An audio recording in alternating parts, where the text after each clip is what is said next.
So, thank you for coming to this webinar today with Rebecca. I'm delighted to introduce Rebecca. I've known Rebecca for a little while, and she's always really impressed me with her kind of down-to-earth approach, but very, very knowledgeable about what goes on underneath our kind of body and how we react to the environment and stresses. And so, yeah, I wanted to bring her on to this webinar just to share some of her expertise. So, if I can hand over to you, Yeah, Rebecca, that'd be fantastic. thank you, Jane. Yep, lovely to be here. Thank you so much for having me. So my name's Rebecca Lisi. I am a fully qualified psychotherapist, and I specialise in workplace mental health. I've been a therapist for 10 years and initially started out in kind of NHS environments, hospital settings, alongside doing private practice.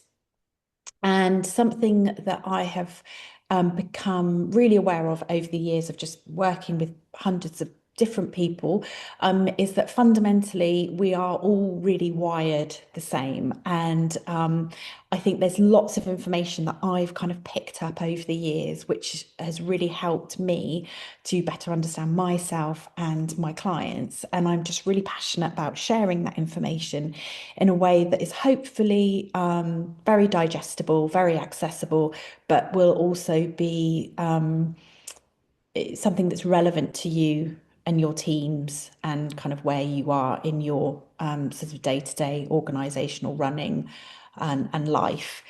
So, thinking about sort of why this webinar is of interest.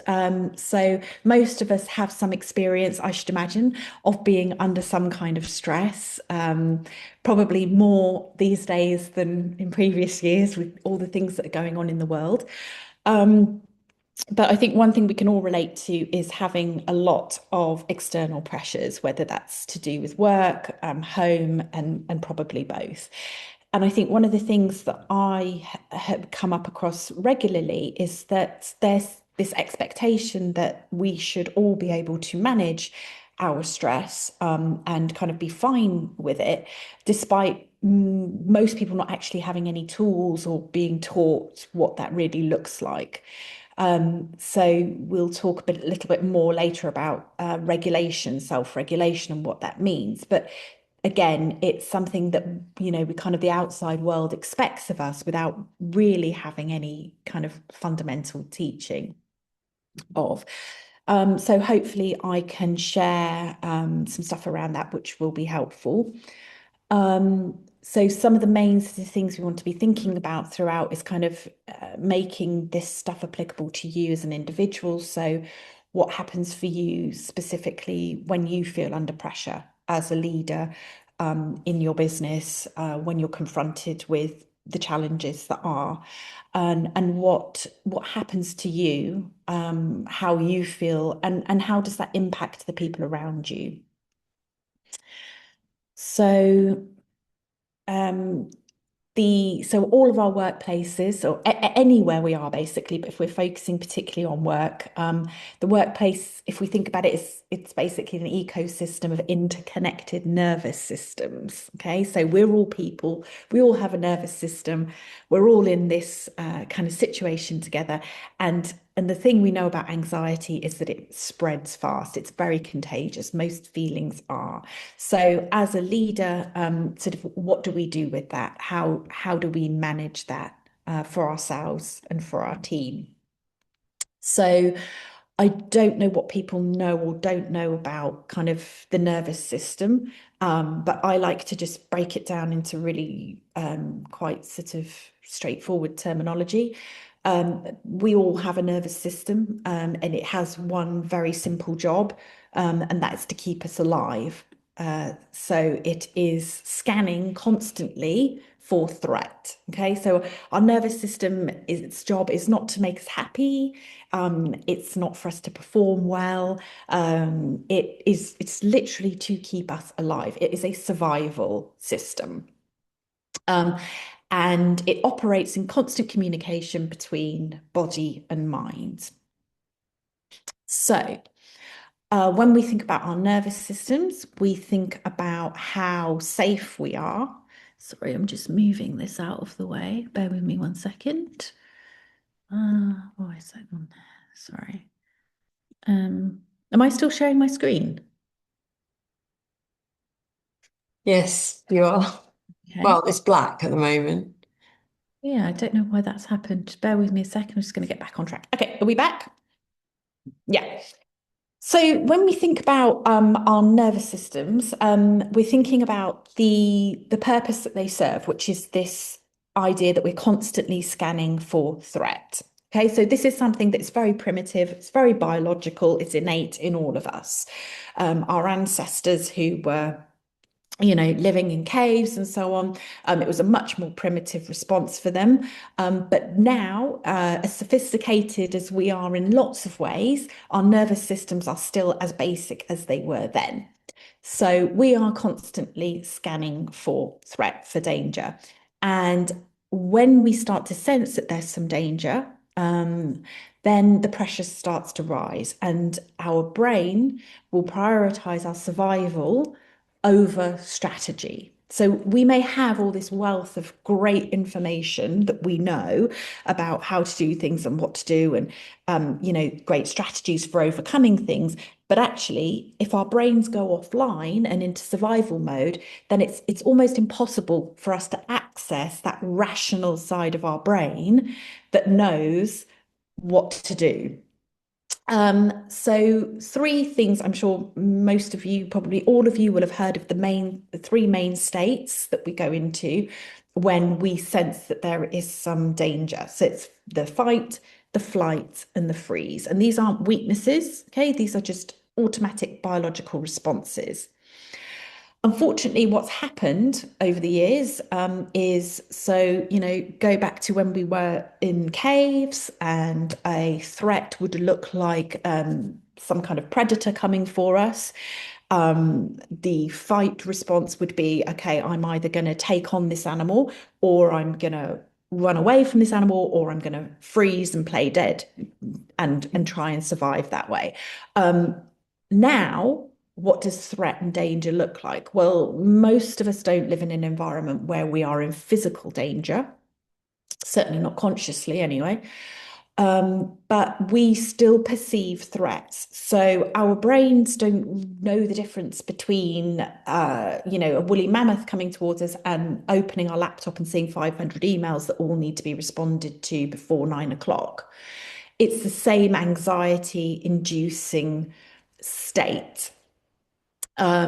We now perceive danger. So if we think about in the context of the workplace, uh, being called in for a critical meeting with somebody because something terrible's happened, a client phoning to say that they're cancelling their contract, any number of things that could go wrong, uh, feel like a perceived threat.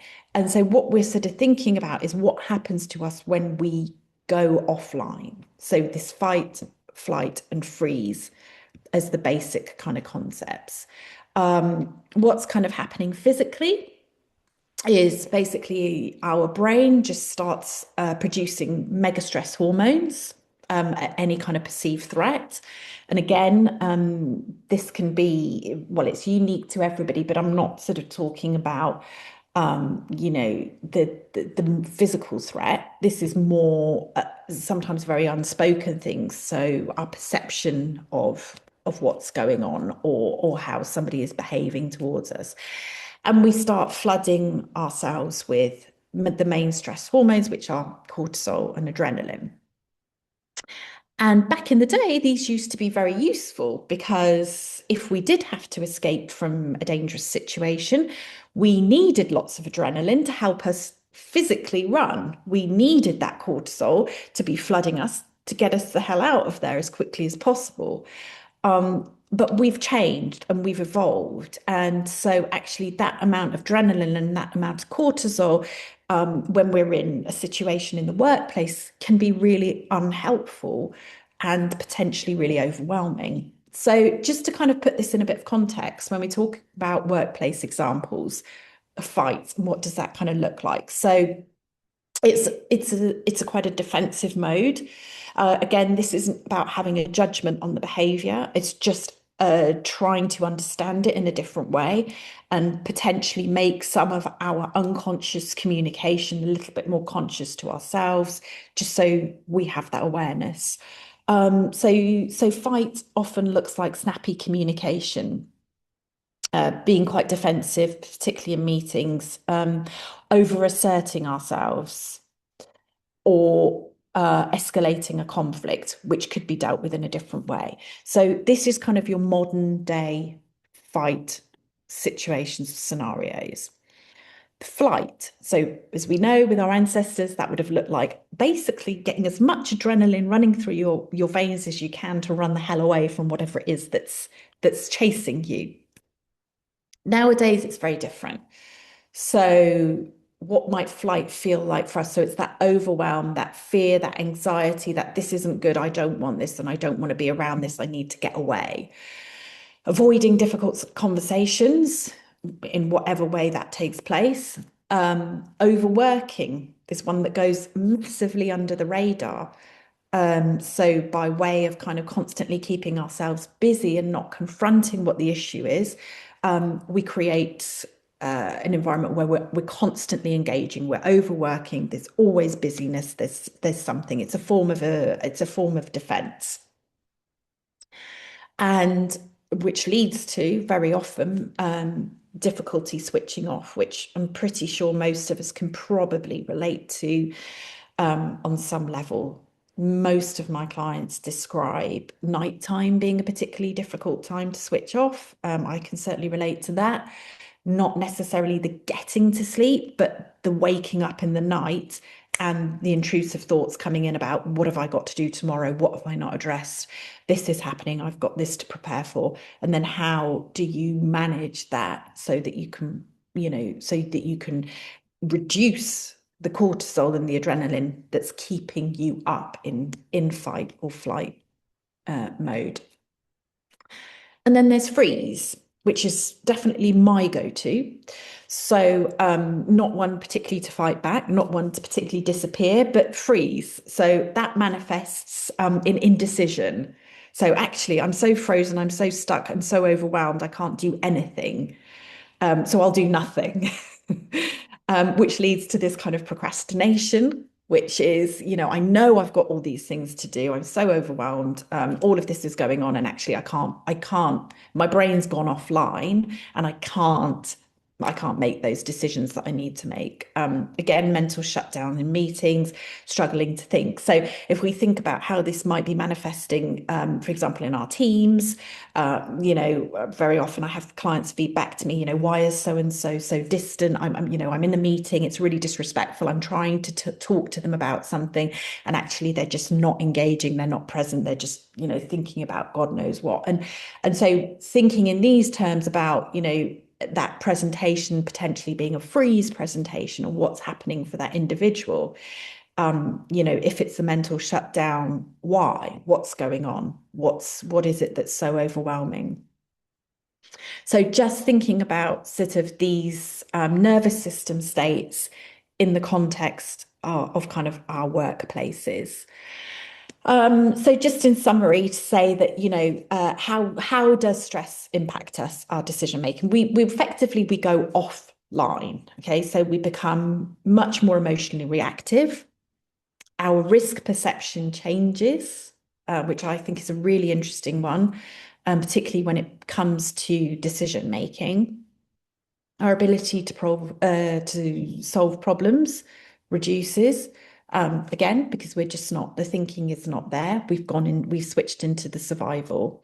Our listening decreases and our cognitive capacity narrows. And I think the listening is particularly interesting because it's such a fundamentally biological reaction. If we think about, perceived threat in our ancestors, we needed to have, that sensory awareness. So it becomes a lot about kind of, people will describe having tunnel vision, for example. And so how we are affected physically is really important. if somebody is listening is decreasing, it may come across or be misconstrued as being ignored, not interested, whatever. So it's just this kind of bit about understanding how pressure, external pressure, internal pressure, moves us from our strategic brain to our survival mode. And I think that's kind of the foundation, the foundational starting point for us to think about. So if we're thinking about how we respond as leaders, how these things manifest and how they show up for us, it's understandable to see how we can get into situations where people are misreading us and how we come across, or how we're misreading other people in situations. We will inevitably become more reactive. Our communication can really change, become worse. I'm sure we all have some experience of having been, I mean, public speaking is a perfect example. You think you may know what you want to say and have it perfectly prepared, but when you get up in front of however many people, your nervous system takes over and goes, oh my God, I'm massively under threat here. And the first thing you do, typically one does, is forget what it is they've got to say. And so the communication becomes poor, the thinking goes offline, and we become reactive. We're effectively in a heightened emotional state. So what's the opposite of that? The flip side is what we would ideally like to be able to access as much as possible. And being that we're human and not robots, it's not going to always be the case.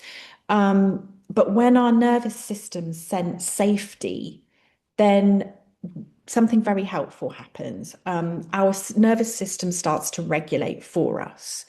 And this affects us physically. So our breathing becomes steady, our heart rate is regulated, our thinking brain goes back online, and we can reflect differently, we can problem solve, and we can communicate differently.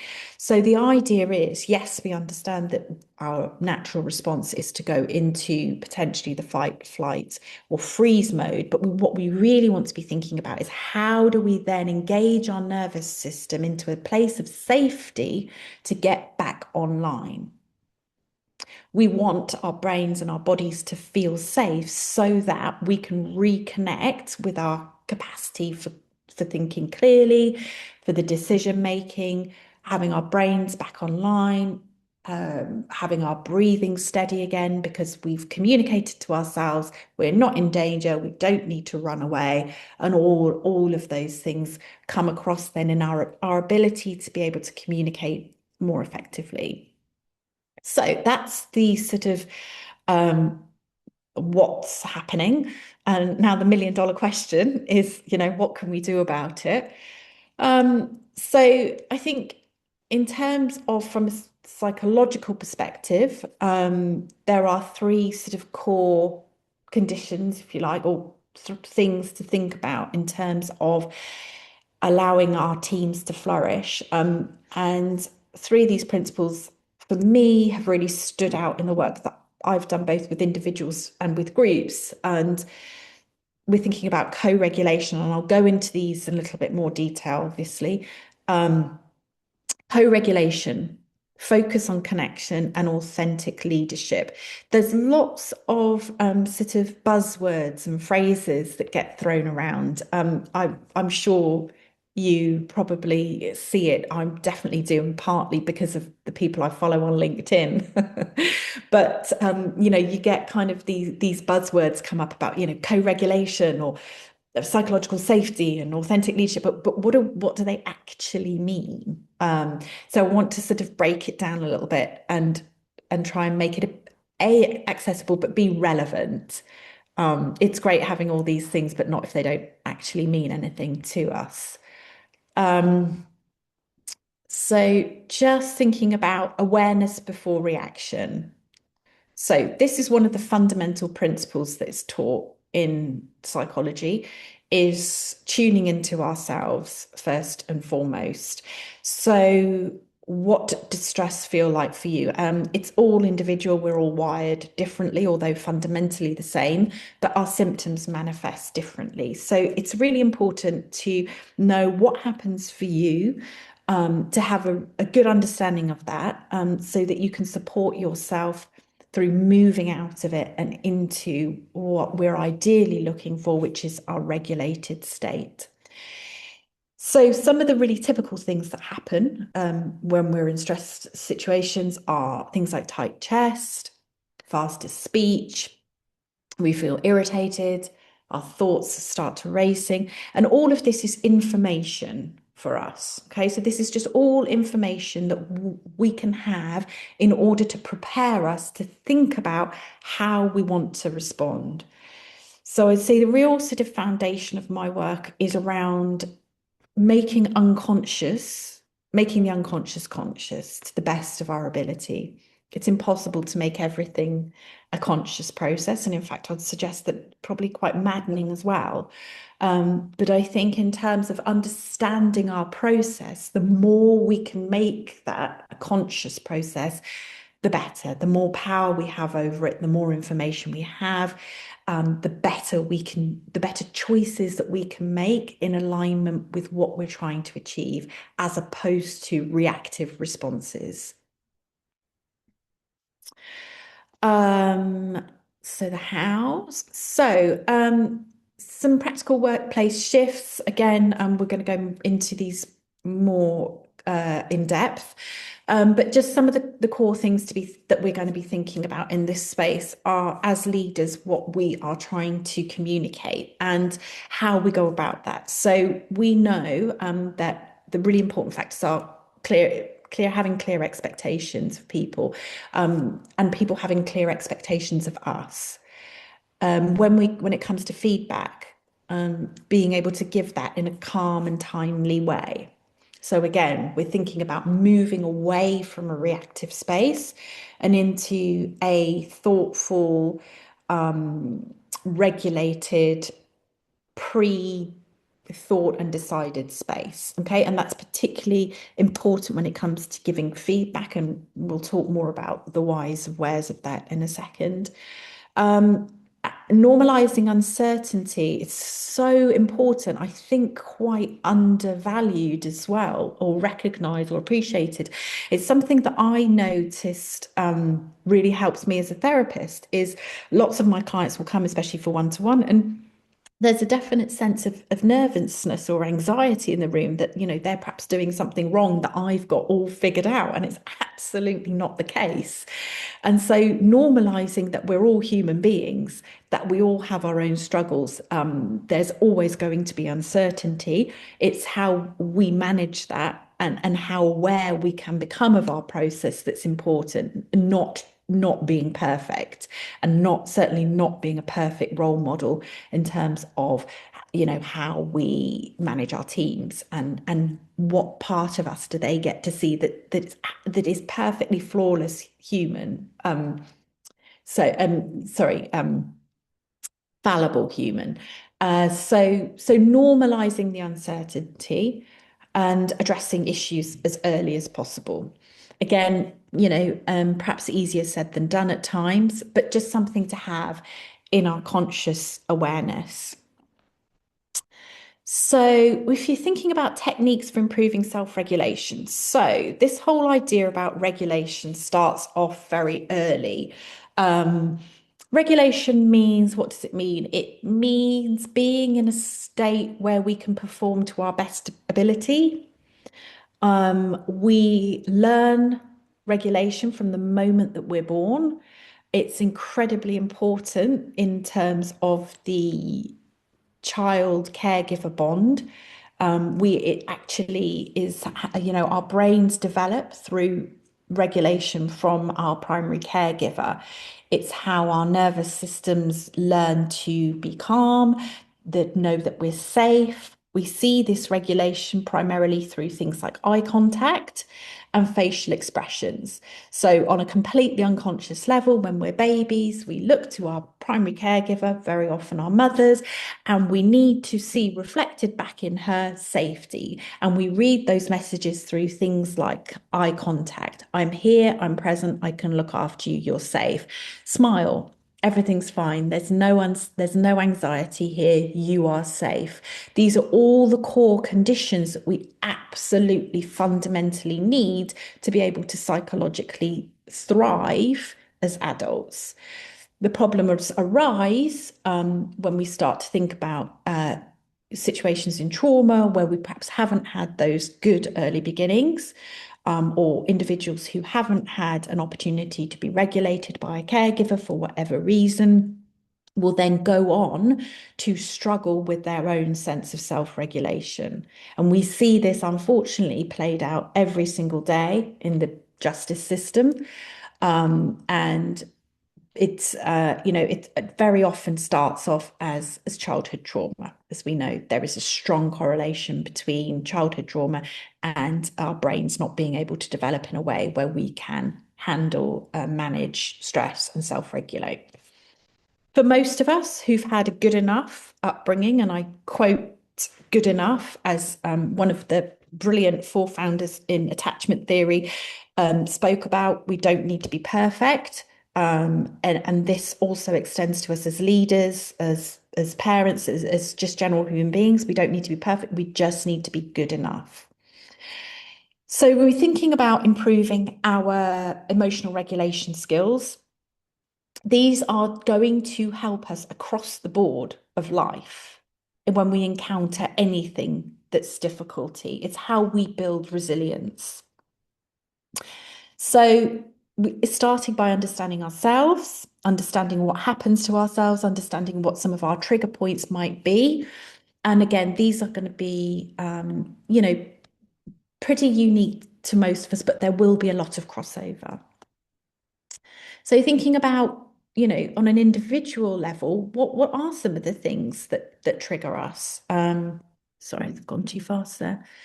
So do you notice that there are patterns?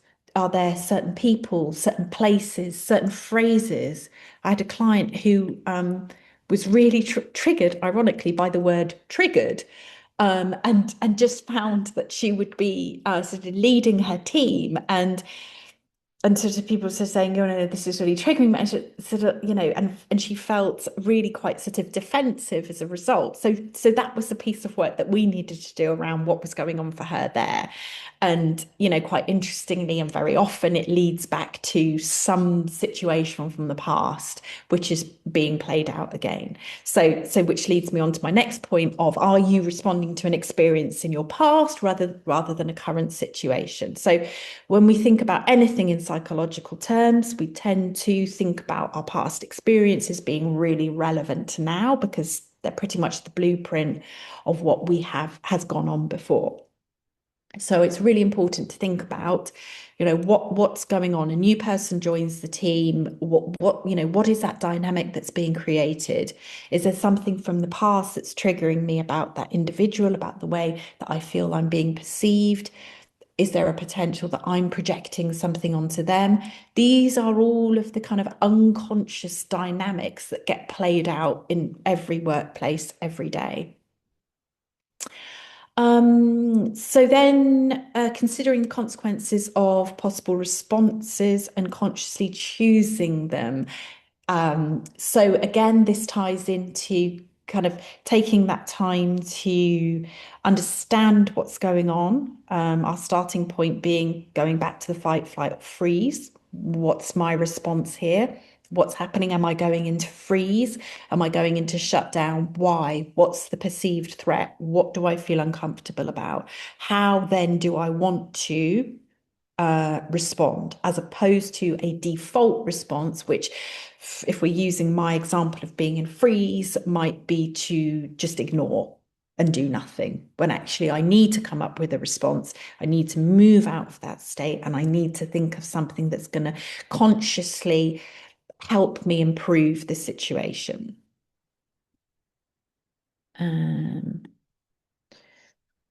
So thinking about how we regulate before we communicate. This is a really key tool for all of us, all of the time.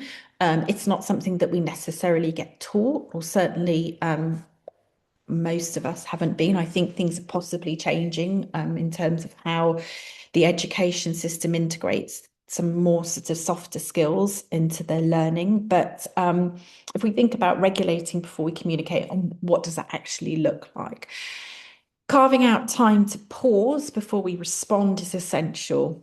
It's a very easy intervention, but actually one that's massively overlooked.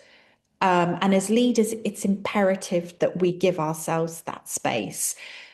Why? Because if we are in the fight, flight, or freeze mode, we need to come out of that. We need to find a regulated state so that we can come across in the way that we want to. So especially in situations when we might be giving feedback, responding to conflict, or making high stakes decisions. And what I often think about this in terms of regulation is it's almost like a muscle. If we don't have an opportunity to exercise it and actually practice factoring in those pauses, then they don't become a default. Very often if we are in our anxious state, so somebody comes at us and there's a conflict, we go into fight, flight, freeze, we're going to respond via our primitive nervous system. Whereas actually pausing and taking the time out allows us to think about how we want to come across. What is the information that we want to give? How do we want to respond to this conflict so that it's not just reactive? So it gives us the best possible opportunity to be the best version of ourselves in those moments. Um, psychological safety, I said we were going to talk about. It is one of those buzzwords, I think. I think it is. Anyway, what does it actually mean? I go to conferences all of the time, and people ask questions like, "How do I make my team, more comfortable or less stressed, or whatever, better working environment?" And people say, "Oh, so just create psychological safety." And that's all well and good, but I'm not sure, we really think about what that looks like and kind of practicality and what people really mean and need. Again, always going back to the fact that we are human beings, we are all basically operating in the same operating system. And there are some fundamental things that we need to have in place in order for us to feel psychologically safe. So, a psychologically safe environment means that there is genuine safety to be able to speak out. Genuinely, it's safe to be able to disagree, make mistakes, and ask for help. It's a lot more complex than that. We know that when we don't have this psychological safety in place, it reduces our creativity, our problem solving, our communication, fundamentally our trust.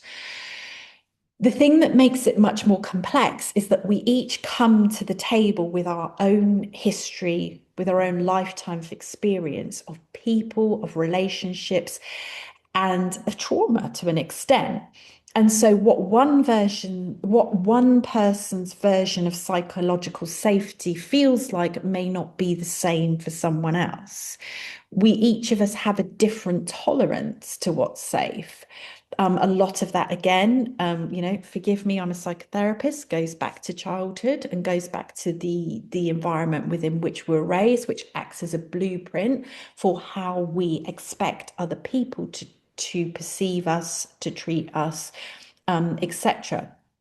So it's all very well kind of saying, where were we here, that, we need to create environments that feel safe to speak and to disagree. But, there's two things to consider is one, how safe is it actually really? In terms of whether or not we have all contracted within this group to create that space together. And also then taking into considerations people's perception of what's safe due to their own experiences. And, lots of us may have had negative experiences in the workplace previously where, you could be under the impression that it's a safe place to make mistakes, but actually there's been repercussions. And so we can see how then people lose their ability or their capacity to be able to trust as a result of bad experiences. So, we've talked a little bit about what happens when we don't have the psychological safety in place. And now, okay, so one of the things we talked about was thinking about how we as leaders, as managers, as people who work with people, how we can create emotionally consistent leadership and what that actually looks like. Again, this is one of those buzzwords that we see flying around all the time. People saying, you need to be emotionally consistent. Well, what does that actually mean? So what that actually looks like, and in being able to embody these, the knock-on effect then to the people that you're around's nervous system will be a positive one, and I'll get into that in a little bit more in a minute. But actually, as leaders, for us to stay predictable under pressure so that our behavior doesn't change monumentally, so that we are still recognizable, that we are still safe to be on the receiving end of. Again, a lot of these patterns of behavior can stem back to our relationships with our primary caregivers. Was there that stability? How did our parents react if we got something wrong? What's our relationship been like with authority through our education? Were we, penalized? Were we punished? Or were we given an opportunity to be understood? It's all going to impact how we relate, both as leaders and leadees, if that's a word, now. So staying predictable under pressure, knowing that we regulate before we react, that we can model that, responding to a situation before it starts to escalate. So again, moving out of the freeze of ignoring and not doing anything, but actually being able to take ownership of a situation with a regulated nervous system to say, okay, this needs to be addressed, and I'm going to do it in a predictable, consistent way that creates an air of calm around me. And in doing that, creating stability for others. So it's not dissimilar to parenting. It's a lot about understanding and holding boundaries, being consistent in our communication. The consistency is huge for creating safety, and it's something that as a psychotherapist, I have grown to really understand over the years, that my clients require that consistency from me in order to be able to feel safe enough to then explore some of these really important issues that they're bringing to therapy. And consistency can look different for different people, but fundamentally it's things like holding a boundary around time. If I say I'm going to start a session at a certain time, and then I start it then and I finish it when I say I'm going to, it's all of this information being in a room that's safe, where we're not being overheard, having, a confidentiality contract in place so that clients feel safe, that I'm not going to be disclosing anything that they tell me to anyone else. All of these things are fundamental in being able to create a safe, predictable environment for other people. So we, as human beings, we're wired to read emotional cues from our leaders. Again, this leads very much back to childhood, where everything was very sensory for us. We interpreted and understood the world through the reflection of our parents, effectively. If we see someone else in distress, we knew that we weren't safe. If we saw that our primary caregiver was okay, then we immediately felt okay. Okay, and it's as primitive and as important as that, but that fundamental wiring is still in place. So if we have people on our team who are looking to us to be cool, calm, and collected, because that's where they're taking their emotional cue from, then it's really important that we know that. We're not always going to be calm, cool, and collected. That's impossible. We're all human beings. but having that information and knowing the impact that it's having on the people around us is really, really key. And also how we take our emotional cues from authority as well. Um, it much again, any behavior that is reactive, that's volatile, that's unpredictable, it makes us stay in threat mode. So if we are around a leader, or if we are leaders who are in a reactive state, if we are unpredictable in our behavior, then it is contagious. It's the cues that we're giving to those around us that we're unpredictable, that we're unsafe, and that their nervous systems need to stay in threat mode around us. What we want to do is communicate to them that they don't need to be in threat mode, that their nervous system's safe, that it's okay, that the thinking can come back online. And again, this ties into a lot about our experience of early attachment, which is, a whole kind of topic in itself. How are we doing for time, Jane? I realise I haven't got any sort of clock here. No, it's okay. You've got about 10 minutes and then maybe some questions or Okay, all right, great, thank you. Um, so one of the things that can be quite helpful when we are thinking about ourselves and our teams and our workplaces from a psychological perspective is thinking about Maslow. I don't really know how well people know about Maslow or not, because I sort of do. I don't want to assume that people do or don't. But anyway, so Maslow was a psychologist who created a hierarchy of needs. And actually, this is really, really simple. And I love this as a model because it's something that I think we have moved away from so significantly in recent years, which is effectively understanding and uh, honoring our basic physiological needs as human beings. And we absolutely cannot afford to bypass this model. So if we're looking at the foundation of mental well-being, okay, the bottom layer starts with the physiological needs. So we're talking about the basics. We're talking about eating well, we're talking about sleeping well, we're talking about having a safe place to call home. Um, and if we go to the top of the pyramid, which is the sort of ultimate place that human beings kind of aspire to arrive at, which is the self-actualization, which is effectively achieving our full potential as human beings, being in a place of personal growth, being able to kind of, achieve all the things that we want to, and be our best possible version of ourselves. That's kind of where the majority of human beings are aspiring to be.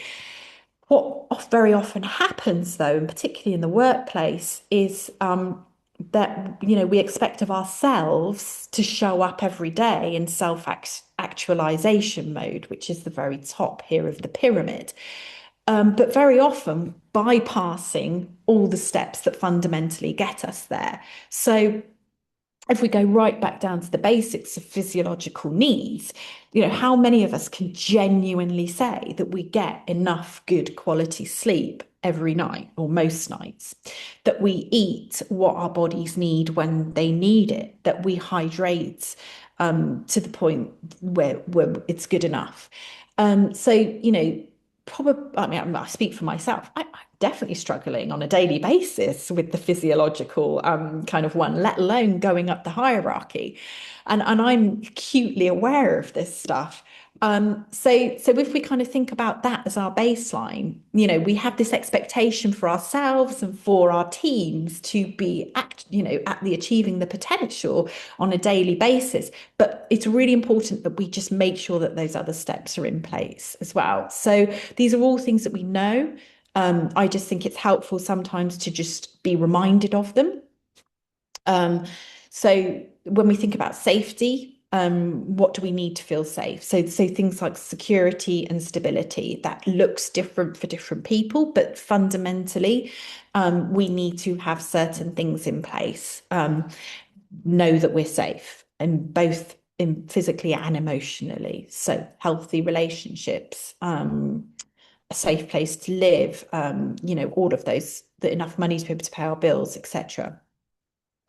And then comes the next layer, which is our social needs. And these are really, really, really important and very massively overlooked. And more I'm seeing in my private practice, people becoming so kind of uh, socially estranged, if that's the right word, isolated, not in contact with other people, just not spending time together in a way that we are fundamentally wired to do. So thinking about nurturing friendships, relationships, having a sense of belonging, being part of a group, seeing that having reflected back to us our importance and our sense of self-worth, which feeds into our esteem needs as well. We all have a need for self-esteem. That's not an ego thing. It's not a weakness. It's about being recognized as a human being. It goes back to those very early needs of the mother-baby mirroring. We need to feel respected. We need to feel valued. We need to feel that we bring something to the table and that that's recognized. And we need to feel that we recognize that in other people as well. And then we come into the space of the self-actualization where we start thinking about, with all those fundamental things in place, how can we then start to achieve our full potential? How do we carve out a space for personal growth? And what does that look like for the individual? So I just like to share that as kind of a little reminder for all of us. Um, the key takeaways, there's no quick fixes, unfortunately. If there were, then the world would be a much better place. But I think one of the things that I'm really passionate about sharing, and sort of hopefully I have managed to kind of get across today, is that we need to really start thinking about working with our nervous systems fundamentally. So there's lots of talk around about emotional intelligence, the different strategies for being effective in business and stuff. But ultimately, if we don't sort of have a nervous system intelligence in place, then we really haven't got the baseline covered. For me, it really does start with our nervous system, taking care of ourselves, understanding what happens in our bodies when we feel under threat and under stress. Um, Again, just to sort of reiterate what I said at the beginning is, when we don't feel psychologically safe, then our thinking brains go offline. And that explains so much of how miscommunication happens, how breakdowns in communication happen, how misconceptions of people's behavior manifest in the workplace. So, like I've said here, so what looks like difficult behavior is often a system in protection. Okay, so not a lack of motivation, not a lack of resilience, not a lack of wanting, but a very basic nervous system reaction to feeling unsafe. And once we tap into that information, it broadens our understanding of human behavior, both in ourselves and others. So there's no good ever telling anybody, as we all well know, to calm down. I've been told many a time, as I'm sure we all have, by our dearest and nearest, just calm down.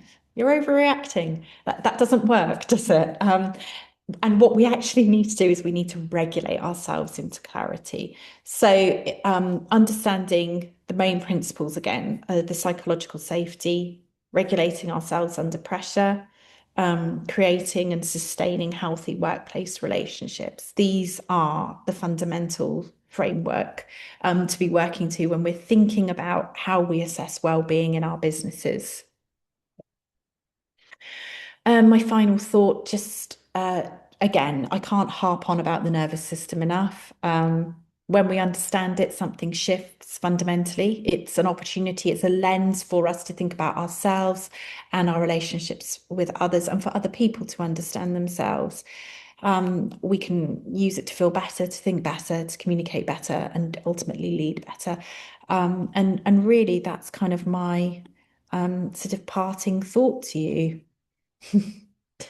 Just Thank so you so much, Rebecca. It's so interesting. I do want to open it up to questions. If anyone has got a question, you can either just shout out or put your hand up or put a question in the chat. But to get you going, what would be, I suppose what I'm interested in is as being a manager, what kind of top tips would you give to, somebody who's maybe struggling with people who have mental health challenges, or they're seeing some of these behaviors you've talked about in the work? Mm. What would be your kind of number one top tip to give them? I think it's a really tricky time at the moment because when we talk about mental health, we're talking about such a massive spectrum. Yeah. And I think within the context of this, it's helpful to think about mental health as, the worried well. So we're, the people in our teams who are sort of effectively, functioning okay, we're all okay, but we may be displaying some sort of presentations of anxiety or depression, as opposed to anything that is severe and enduring. If obviously there are presentations of severe and enduring mental illness, then you absolutely signposting. And that looks like basically going to a doctor, trying to get a referral to a secondary care mental health service. In terms of kind of workplace well-being, which is more the sort of place that we're talking about, I think it's really important to have honest and open conversations. I think there's a way of approaching these things in an unintrusive way, which can still acknowledge that there's a behavior difference or perhaps a change in somebody. And I think just connecting with coming from a place that feels authentic for you, bearing in mind the unique relationship that you have with that individual, and whether that's just checking in and saying, look, I've noticed you have been much quieter recently, or is there anything that I can do to support you? My door's open if you want to chat. We all go through times when things get trickier. So please know that that's something you can bring to me, with a Mm, view to then potentially signposting them to someone else who may be, in a better position to support them, just because it's, external to work. mm, But I think not being afraid to have some of these conversations, there's, don't feel that just because you're asking somebody, you're going to make the situation worse. Um, I often get asked about things like how to address suicide risk. And, there's a sort of, sometimes there's a real fear, and an understandable one, that if we talk about it, it's going to somehow make it worse or make it happen. And actually, research suggests the complete opposite, that if we do open these conversations, it's much, much healthier in way of kind of diluting some of the tensions around these things and making them just honest conversations, again modeling that vulnerability that we talked about earlier, about we're all fundamental human beings. I'm not suggesting you sort of start blurting out everything that's ever gone wrong in your life. Of course, there's a balance, and we all know what that looks and feels like. But I think there is something about being able to kind of model genuine sort of humanity without it being sort of punished, or, mm. I don't know if Yeah. that's helpful. Yeah, no, it really is. Thank you. Does anyone have any questions that they want to put to Rebecca, or any observations, or